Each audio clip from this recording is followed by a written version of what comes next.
Hi, I'm May, Safe Embraces Outreach and Education Specialist.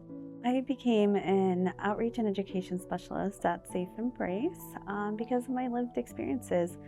I had graduated with my public health degree from UNR about a year and a half ago, and I came to Safe Embrace to help someone that I knew, and it turns out that they had this position available, and it turns out to be exactly what I've planned on doing my entire life.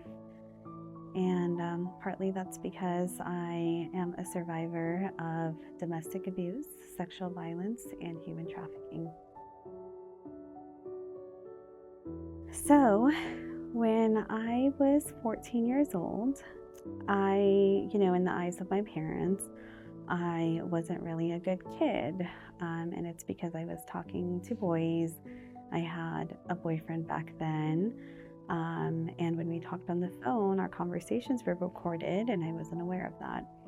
And so, my parents were afraid that I would get pregnant, run away, tarnish their reputation.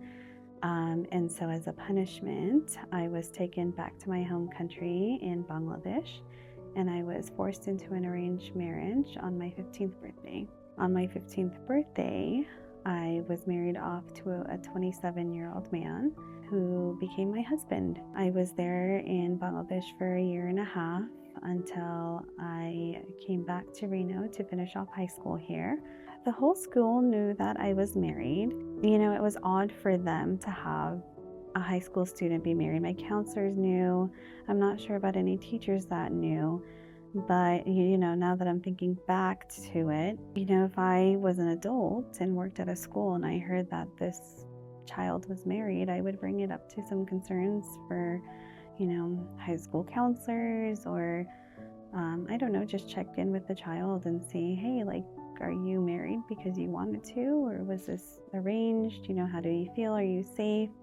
None of that was done. And I think that part of the problem is that we don't know how to ask questions or have discussions on things that are different from us. An arranged marriage, child marriage, it's a tough topic and it's a touchy topic, but I think that regardless of what field we're in high schools and hospitals, we need to be able to ask uncomfortable questions like, was this your choice?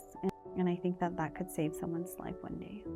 Senior year at Damani Ranch High School, I fell in love with a boy that was in my chemistry class. My family became aware of this. My then husband became aware of this.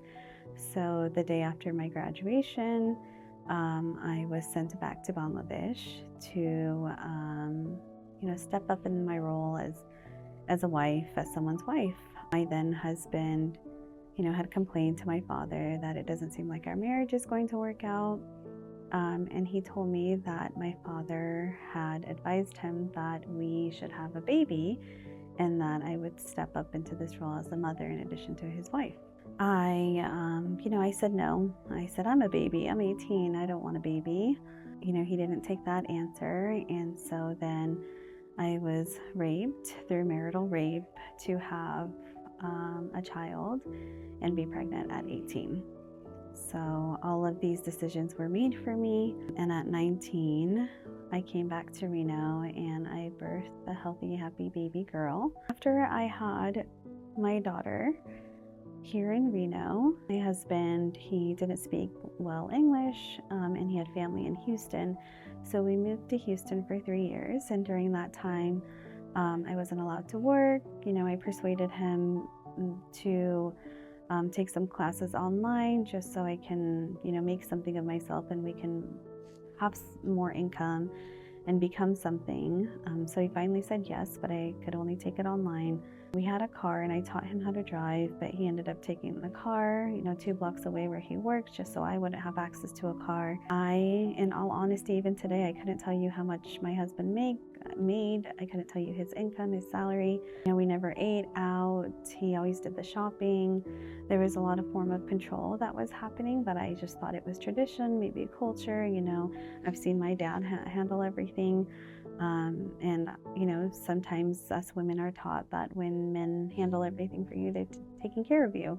And I thought I was being taken care of. Eventually, I persuaded him into me getting a job, and I got a seasonal position at Walmart.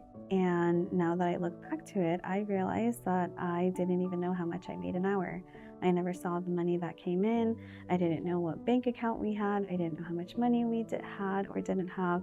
And even though I was working for just a few months, I had no access to any money. That right there, I didn't think too much of it, but looking back into it, that was financial abuse. Sometimes abuse isn't seen. I haven't been beaten. No one has physically abused me. But going through marital rape, that's something that sometimes we can't see. And going through financial abuse, you'll never know what that person or your next door neighbor is going through, or how the form of control is being shown. I was married to my husband for 6 years before I gained the courage to leave him. Even today, I remember people asking, like, why did you leave? He didn't hit you. He wasn't a drunk. He wasn't an alcoholic. He wasn't addicted to drugs. Like, what's the problem? Sometimes when we make a decision to leave, it's not just about our safety, it's about our happiness. And I didn't even know what happiness was, and that was a problem. Our partner doesn't need to abuse us in any way if we're unhappy. I think that's a reason enough to leave a relationship. But after 3 years, I had visited my mom here in Reno. And when I had visited her, I remembered my high school sweetheart's phone number, and I called him, and we met for New Year's. And it turned out that we had the same feelings for each other that we had back in high school. So that was the moment that I decided that I would leave my husband, and I wanted to be with this boy that I had fallen in love with. So I went back to Houston. I packed up my bag with my daughter, and I had federal Pell Grant money. I had like $2,500 in cash that I had saved for myself that I got from the government. I purchased a plane ticket to come back to Reno just for my daughter and I. Somehow, I'm a very emotional person. I wear my emotions on my sleeve, and so he realized that something was happening. So he came back from work one day. He saw that my luggage was packed, and so he had brought a gun home with him and pointed it at his head, and he said that if I were to leave, then, he would harm himself. And so I was forced to stay. Through therapy, I have learned that I am missing my memory from 2012 to 2013. I had thought that I had left a month later. I tried again.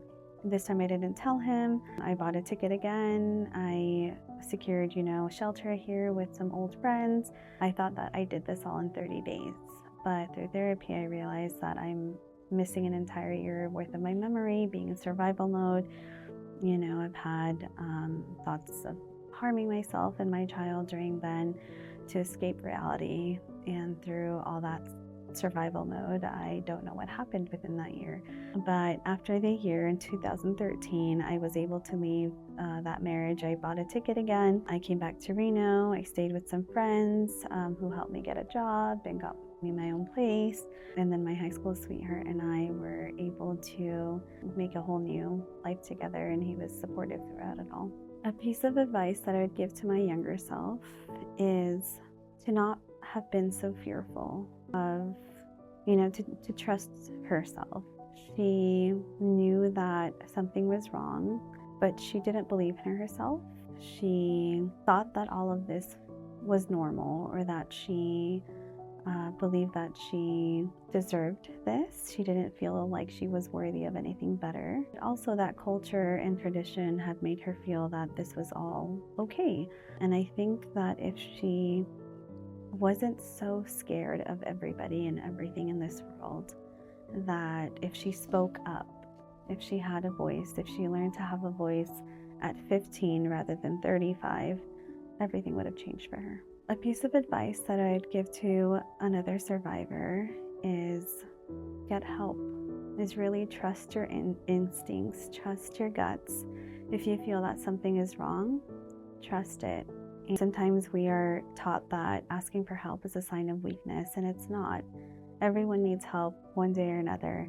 And there are organizations like Safe Embrace. There are people, advocates working for organizations like Safe Embrace who work day in and day out for people like us who are going through unimaginable, difficulties and adversity. Being an outreach and education specialist and an advocate myself, from being a victim to becoming a survivor and an advocate myself, there are a lot of things that I've learned. My experiences is why I've become who I am today. And Safe Embrace working here has really helped me become the woman that I am when it comes to my own boundaries, when it comes to, culture versus tradition, or helping me have this voice and to stand up for others, but also for myself and for my own kids too. A lot of what I do is educating others on prevention of violence and trafficking. And now that I know the signs and symptoms myself, it's a huge part of my job to teach others. And, the number one way to help others from violence abuse in their life is to know exactly what to look for and to understand what we're going through when we're going through it. Having my lived experiences, I'm able to share my story to help increase awareness and education in our communities, so that way hopefully it helps someone else one day.